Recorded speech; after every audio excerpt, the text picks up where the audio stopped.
Hola, bienvenidos a Opinión Mundial. Soy Catalina Mejía y el día de hoy tenemos un invitado muy especial que nos estará hablando acerca de los recientes ataques terroristas que han alertado a toda la comunidad internacional. Se trata del doctor Camilo. Doctor, bienvenido a Opinión Mundial. Muy buenas tardes, muchas gracias por la invitación. Por estos días se han levantado varios debates que nos obligan a revisar algunos de los presupuestos que tenemos sobre democracia y guerra. Quisiéramos que nos ayudara a explorar un poco esta relación desde la perspectiva de lo que la filosofía puede plantear. Sí, bueno, hay muchas cosas que decir al respecto. En general, en este momento de la historia hay una serie de coyunturas que están transformando radicalmente las maneras, no solo de relación entre los ciudadanos y los estados y las instituciones, sino las relaciones entre los estados mismos. Y en estas dinámicas nuevas que están surgiendo, la filosofía pues cumple un papel y es ayudarnos a pensar qué está sucediendo, porque desde cierta perspectiva nosotros estamos en un mundo que se está reconfigurando, está diciendo cosas nuevas y esas cosas nuevas que está diciendo ese nuevo mundo exigen nuevos conceptos, exigen nuevas maneras de entender los conceptos tradicionales de la política y creo que por eso es importante que estas discusiones se den en la opinión pública. El invitado del día de hoy es experto en filosofía política, trabaja con muchos estudiantes en algunas universidades de Bogotá y pues es muy buena la labor que usted realiza porque pone a pensar a los jóvenes para cambiar sus actuaciones, para que estemos conscientes del mundo en el que vivimos. En general, el trabajo desde la filosofía política se da en muchos ámbitos. En general la opinión pública desconoce un poco lo que sucede con la filosofía política. La opinión pública está formada por actores que muchas veces conocen algunos problemas de la filosofía política pero no los discuten directamente. Entonces lo que nosotros hacemos desde la filosofía política es intentar desde muchos escenarios mostrar cómo entendemos esas discusiones y por qué es importante hacerlas. El punto es que, por ejemplo, la relación democracia-terrorismo es una relación sobre la que hay muchos supuestos y esos supuestos ya no funcionan y entonces el punto es, bueno, hay gente que tiene que mostrar que esos supuestos no funcionan y por qué. ¿Y Doctor, qué hacemos? precisamente esa es la pregunta que nosotros tenemos. Y para entrar en materia, ¿qué relación existe entre democracia y guerra? Mira, el problema es que, bueno, lo voy a plantear desde varias perspectivas. Espero que me den el espacio. No es tan sencillo de abordar, pero bueno, vamos a plantearlo así. Cuando se empiezan a formar las ideas de los estados nacionales, la idea del Estado Nacional como nosotros conocemos, pues esta idea de república, que es nuestra idea de cómo funciona un Estado, es una idea muy reciente. ¿Sí? Nosotros consideramos que los estados son muy viejos y que tienen una importancia per se vital, pero la realidad es que los estados, la idea de Estado Nacional es muy nueva. Colombia, ¿cuánto tiene como Estado? Un poquito más de un siglo. Antes éramos otras cosas y otras cosas y otras cosas y lo que nos han enseñado es que el Estado y la República y el Estado Nacional es el centro de las discusiones políticas, pero ahí se están desconociendo un montón de cosas y es que antes no habían estados, habían otras formas de configuración de las sociedades, pero además que se está desconociendo otra cosa y es que los estados nacionales se configuran alrededor de la noción de guerra, o sea, la guerra es fundamental para los estados. Y en estos escenarios, la idea de guerra y democracia iban de la mano porque de alguna manera el Estado protegía a los ciudadanos de amenazas externas. Y entonces toda la teoría se configura pensando al Estado como algo que defiende a los ciudadanos de las amenazas externas. Y así se piensa toda la idea de democracia y guerra. ¿Para qué la democracia? ¿Para qué el Estado? Para defender a los ciudadanos de amenazas externas. Digamos que todo esto funciona muy bien hasta que empiezan a cambiar las configuraciones de las relaciones entre los estados y entre los individuos. Si tú te fijas, en términos contemporáneos hay una noción que es fundamental, que es la de guerra asimétrica. Cuando tú tienes guerras asimétricas, tienes las guerras de un estado muy fuerte o una coalición de estados muy fuerte contra una serie de estados muy pequeños y casi sin infraestructura. Ergo, por ejemplo, Estados Unidos y su coalición contra Irak o contra Afganistán o contra Siria, que son estados que no tienen cómo pelear una guerra contra contra estas grandes megacoaliciones.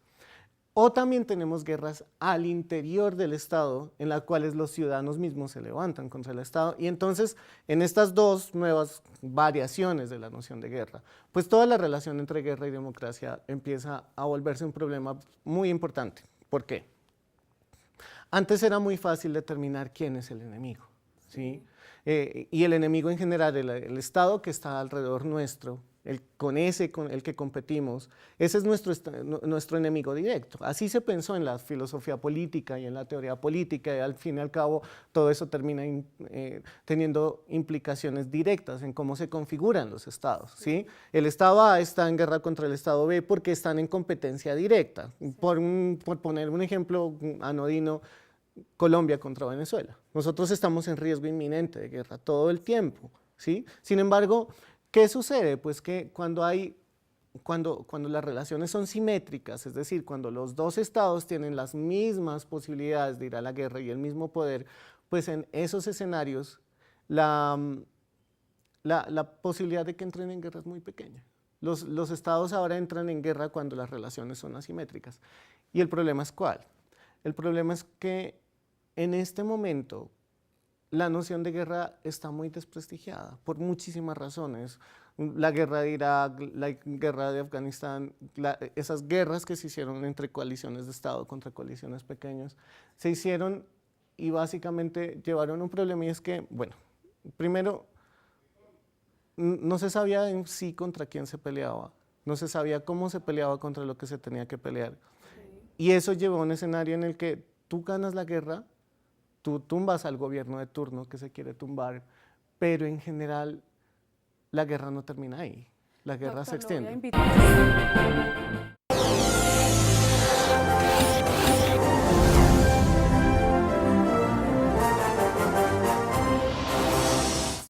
Federico es un joven que todo lo remedia fácilmente. Si hace frío, se pone un saco, pero si hace mucho calor, enciende el aire acondicionado o se ducha una y otra vez. Tira los papeles en la calle porque para eso hay gente que los recoge. Fede acaba de jugar fútbol y quiere un vaso de agua. Abre la llave, pero no sale agua. En ese momento recuerda que cuando lava su carro desperdicia mucha agua. Cuando enciende las luces de su casa, nunca las apaga. Cuando se afeita, nunca cierra la llave. Y por fin Federico se preocupa por la falta de agua. Agua, mi derecho, mi deber. Una campaña del Ministerio de Ambiente y Desarrollo Sostenible. Todos por un nuevo país. Paz, equidad, educación.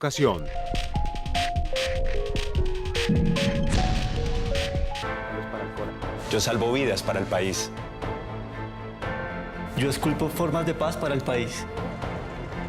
Yo construyo puentes para unir a mi país. Yo creo emociones y sonrisas. Yo genero empleo. Yo también. Todos trabajamos por Colombia. El arte y la cultura son parte vital dentro de la economía del país. Respetar el trabajo de nuestros autores y artistas es un paso hacia el progreso. Apuéstale a la economía creativa. Dirección Nacional de Derecho de Autor. Promovemos la creación.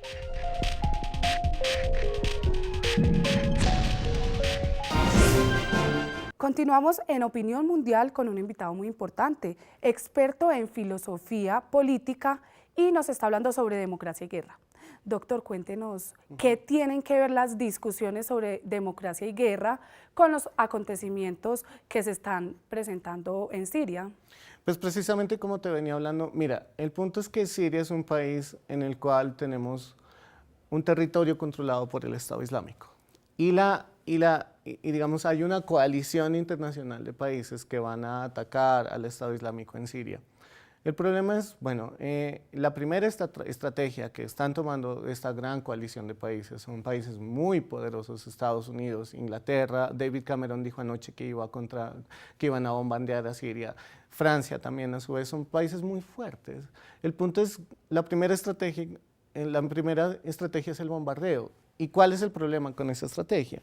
El punto es que, bueno, tú vas a bombardear a Siria, al Estado Islámico, y es posible que esos bombardeos desintegren la estructura de poder que tiene el Estado Islámico en Siria, pero la pregunta es, ¿eso va a desmantelar el Estado Islámico? ¿Eso va a defender la democracia? ¿Eso va a ayudar a que la guerra del terrorismo se acabe?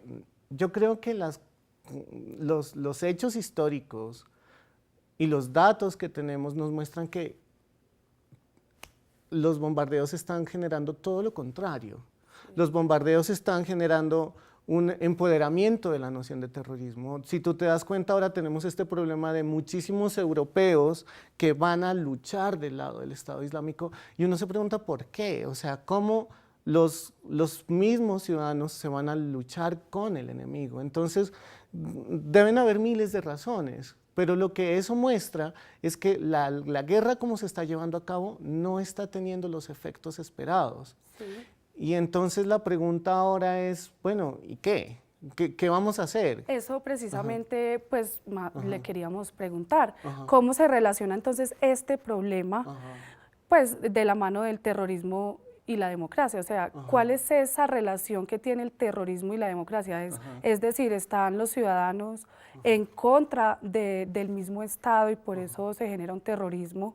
¿O ya es una guerra internacional como la que se presenta según lo que nos has comentado? Sí, es que mira, hay una guerra internacional, sí es una guerra internacional contra el terrorismo, pero esa guerra internacional contra el terrorismo está generando también un terrorismo internacional que pelea contra una serie de estados. Sí. Entonces, de nuevo, estamos en una configuración que está generando algo muy complicado. No digo que los bombardeos no sirvan, no sean efectivos, no ayuden a desmantelar cierta parte de la estructura del terrorismo. El problema es que nosotros, para puntualizarlo, estamos peleando contra el terrorismo como si estuviéramos llevando a cabo una guerra contra un Estado. Y el problema es que el terrorismo no es un Estado. No está definido geográficamente. Exactamente. Está ahora, por medio de la tecnología, lo vemos en todo el mundo. Exactamente. Y entonces en ese escenario, yo creo que la guerra se está llevando de una manera equivocada. ¿Cómo luchar entonces contra el terrorismo, teniendo en cuenta lo que nos dices que no está en una ubicación, en un país exacto? Por ejemplo, los ataques recientes alertaron a toda la comunidad.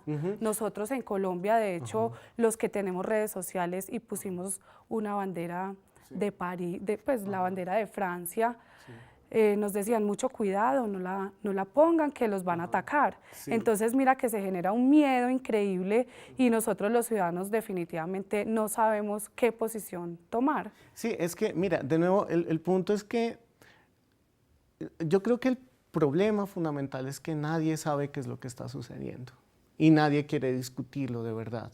En términos estrictos, el Estado, o sea, si nosotros vemos lo que saben los políticos, lo que nos muestran los medios de comunicación, la información sobre el Estado Islámico, todo eso es muy pobre. En general, la opinión pública no sabe lo que es el Estado Islámico. Hay mucha desinformación. Exactamente. Nosotros los ciudadanos tenemos miles de teorías, los medios de pronto nos confunden un poco. Exactamente. Entonces, doctor, ¿cuál podría ser ese papel de los medios de opinión y los medios de información, inclusive de estos medios institucionales, para ayudar a esa construcción de la democracia y, por supuesto, pues evitar el terrorismo? Es que mira que ahí hay una cuestión, o sea, la democracia está cambiando, el terrorismo está cambiando y la guerra está cambiando, pero los medios de comunicación en general están mostrando las cosas como con los conceptos que ya efectivamente no muestran lo que está sucediendo. Pasaron a hacer historia, por ejemplo,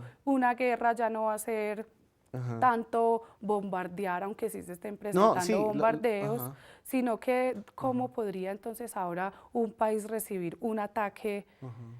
Es que mira, lo que considero es que es fundamental en este momento que los medios de comunicación se apersonen de la discusión y generen espacios como este para mostrar que el terrorismo está cambiando y que las formas de combatir el terrorismo tienen que ser diferentes. En general, en sentido estricto, el terrorismo para cierta forma de la democracia es un gran aliado. El terrorismo es un aliado de gobernantes terribles. ¿Por qué? Porque los gobernantes pueden decir que el terrorismo los justifica hacer un montón de cosas que tal vez socialmente no tengan sentido. Y esto se puede presentar en gobiernos de izquierda, de derecha.